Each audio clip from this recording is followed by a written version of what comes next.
You ask Tiger to solve. This deals with linear equations with one unknown. The final result is x equals -3/2. Let's solve it step by step. Group all constants on the right side of the equation. Subtract 1/2 from both sides. Combine the fractions. Combine the numerators. Reduce the zero numerator. Simplify the arithmetic.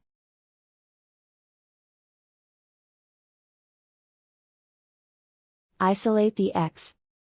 Multiply both sides by inverse fraction 3/1.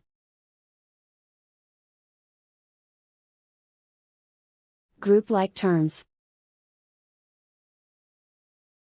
Multiply the coefficients. Simplify the fraction. Multiply the fractions. Simplify the arithmetic. And so the final result is x equals -3/2.